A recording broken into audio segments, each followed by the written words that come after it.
A mensagem de hoje fala sobre o Evangelho. É importante a gente entender o Evangelho? Mas o que é Evangelho? O que é Evangelho, irmãos? Poder de Deus para a salvação de todo aquele que crê. Poder de Deus para a salvação de todo aquele que crê. Não são boas novas? De salvação? Obviamente, para aquele que crê. Mas qual é o Evangelho mesmo verdadeiro que salva? Porque tem muitos evangelhos. Tem muitas formas, as pessoas às vezes interpretam a Bíblia da maneira com que acham que é certo, e aí surgem muitos tipos de evangelhos. Tem gente que, muitas pessoas, inclusive o mundo cristão, a maioria crê que o Evangelho é mais ou menos assim: eu peco porque sou pecador, Jesus me perdoa porque Ele é meu Salvador, então Ele é meu Salvador, por isso Ele me perdoa. Mas eu sou pecador, por isso que eu peco, e Ele me perdoa. E eu peco, e Ele me perdoa. E muitas pessoas entendem o Evangelho como se fosse isso: eu peco, Ele me perdoa. Eu minto para a irmã, depois Ele me perdoa. Depois eu minto mais um pouquinho para ela no outro dia, e Ele me perdoa. E eu minto mais uma vez, e Ele me perdoa. A maioria do mundo cristão entende que o Evangelho é isso: perdão. E nós, adventistas, nós cremos que o Evangelho vai até o perdão? O que vocês acham? Como é o nosso Evangelho? Eu digo nosso, mas não é nosso. É um Evangelho que é bíblico. A forma como nós cremos, ela está toda embasada na Bíblia. Nós somos um povo que crê na palavra de Deus, em toda ela. Então, como é que nós, como adventistas que estão fundamentados na palavra de Deus, creem que é o Evangelho? Eu vi a irmã dizendo assim, que não, que nós não é assim. Que nós, como adventistas, nós cremos de uma forma diferente. Tem um hino que a gente canta, que eu gosto muito, que é perdão, poder e paz. Esse é o nosso Evangelho bíblico. Não é verdade? A gente crê no perdão? Sim. E a gente crê que Deus nos dá poder, transforma o nosso coração e nos dá poder para vencer. Você não precisa ser escravo do pecado? Sim ou não? Amém. Então nós cremos em poder. E aí a pessoa pode ter paz com o céu, reconciliação de novo com o céu. Então tem uma grande diferença no verdadeiro Evangelho para o falso Evangelho. Às vezes as pessoas têm um conceito sobre a graça de Jesus e elas pensam assim: a graça nos cobre. E é verdade ou não é? A graça cobre. Porém, o que as pessoas estão entendendo que é a graça de Deus? Mais uma vez, a maioria crê que a graça de Deus é o perdão.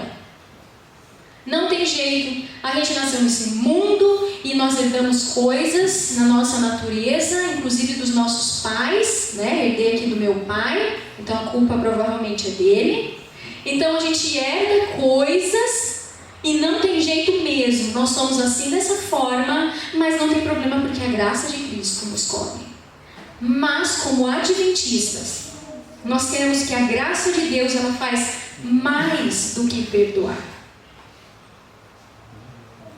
E assim nós vamos ver hoje um pouquinho. Senão, irmãos, se a graça se resume em perdoar, então a graça acabou de me liberar para pecar. Sim ou não? Raciocine comigo. Se a graça de Jesus se limita a somente perdão, perdoar, acabou de me liberar para pecar. Eu posso pecar? Não tem problema, porque aí Cristo vem e me perdoa. Por isso que a graça de Cristo não se limita a somente o perdão. Ela transforma a vida da pessoa. Inclusive o perdão verdadeiro vem do verdadeiro arrependimento. E o que vocês acham se o meu esposo me trair e pedir perdão, e depois de novo, no outro dia, me trair e pedir perdão, e depois na semana seguinte de novo me pedir perdão, e depois no mês seguinte de novo me pedir perdão? Que arrependimento foi esse? Foi sincero? Então são conceitos que a gente vai trabalhar junto aqui. Eu queria fazer umas perguntas para vocês responderem assim rapidamente ou mentalmente, mas pode falar também, tá bom? Se eu pecar, Jesus me perdoa? Sim. Respondam com convicção. Sim. Sim. E se eu pecar várias vezes, inclusive a mesma coisa, Ele me perdoa? Não. Sim. Respondam com convicção. Sim.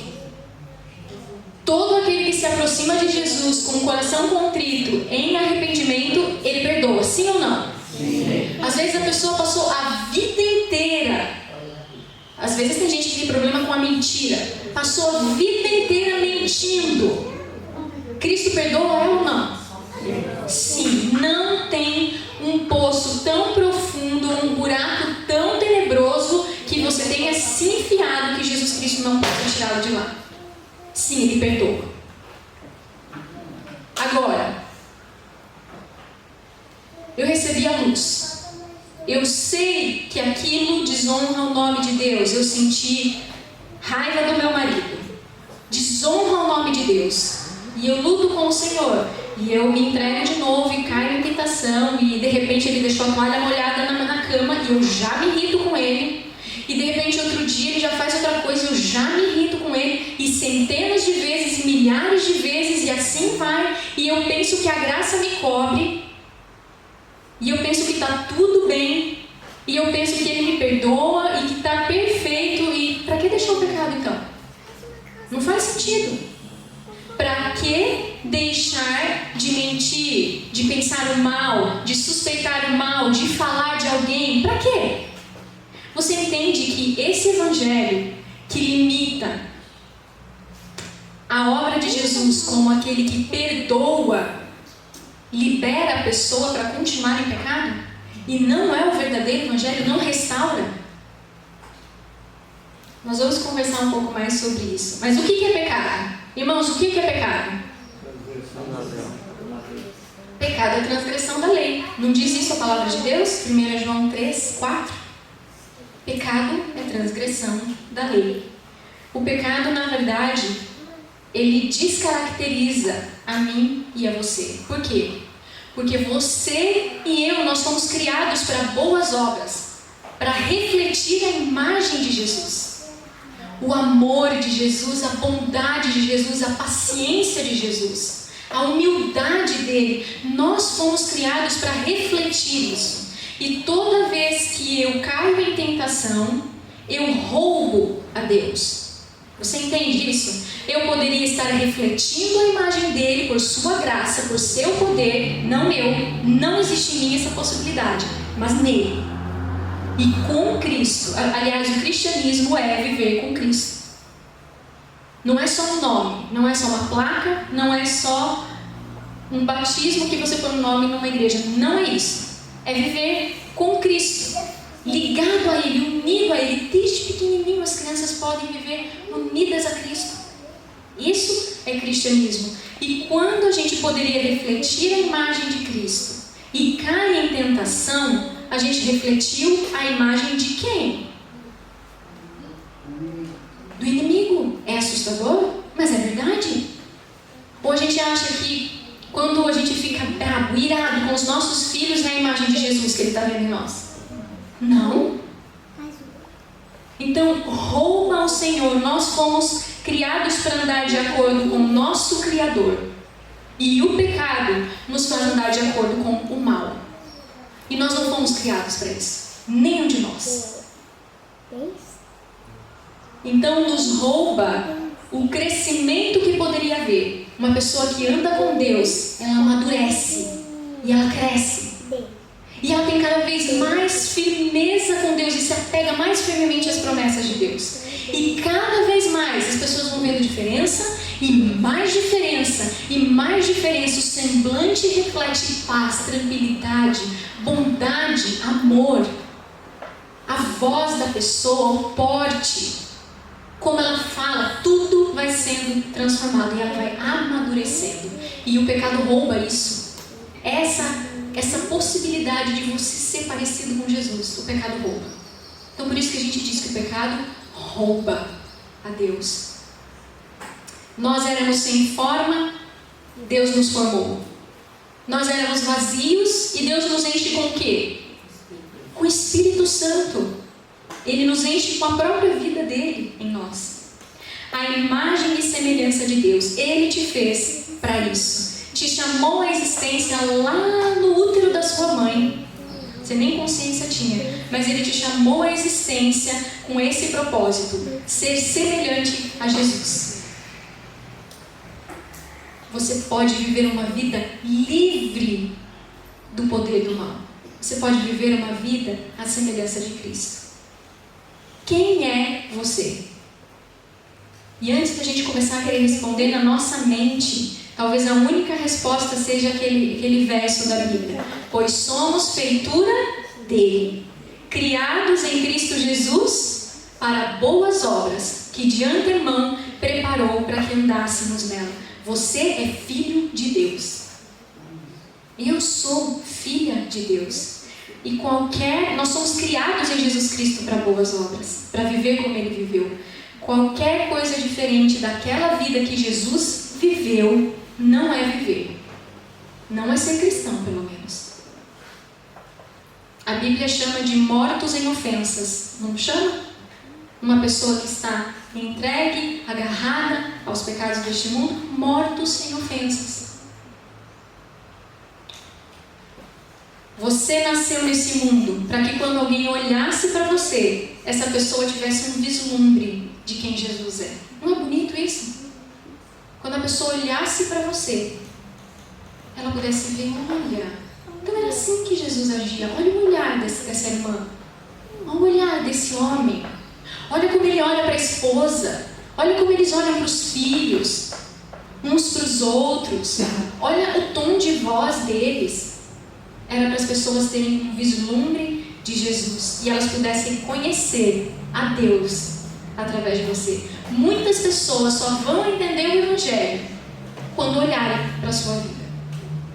Às vezes estudam a palavra de Deus e se convencem, mas elas não conseguem imaginar como que aquilo pode se cumprir na vida delas. E aí elas olham para você. Deveria ser assim com cada um de nós. Quando olhassem para nós, eles dissessem, pensassem, é assim que vive um cristão. Eu também quero isso para minha família. Eu quero ser assim também. Por isso que a gente diz que o pecado quer tirar essa realidade da nossa vida, quer roubar a Deus, arruinar o que Ele criou, planejou para nós. Deus nos fez para sermos livres. E quando nós perdemos essa liberdade, Ele morreu para nos devolver essa liberdade. Para não sermos mais escravos do mal. E o pecado é justamente isso, é uma escravidão. E o pecado marca profundamente o seu caráter, mas marca algo mais. O pecado marca uma pessoa. Quem é que o pecado marcou? A Jesus Cristo. O pecado é uma agressão, uma violência, uma tortura, uma ofensa à pessoa de Jesus Cristo. E quando você e eu amarmos a Jesus de todo o nosso coração, nós vamos parar de lidar com o pecado como se fosse algo leviano, inevitável e é assim mesmo. Não. Porque o pecado crucificou o nosso querido Jesus, nosso doce meio Salvador. Então a gente vai parar de pensar assim, a gente peca porque a gente peca mesmo. Depois Ele me perdoa. A gente vai parar com isso. Porque fere a Jesus. E Jesus não é o ministro do pecado que nos dá licença para continuar a vida do jeito carnal. Não, nós não somos mais devedores à carne, mas ao Espírito. Nós podemos andar pelo Espírito. Então o pecado é um dano a Jesus, é uma ofensa a Ele. Os meus pecados ofendem, agridem e machucam Jesus.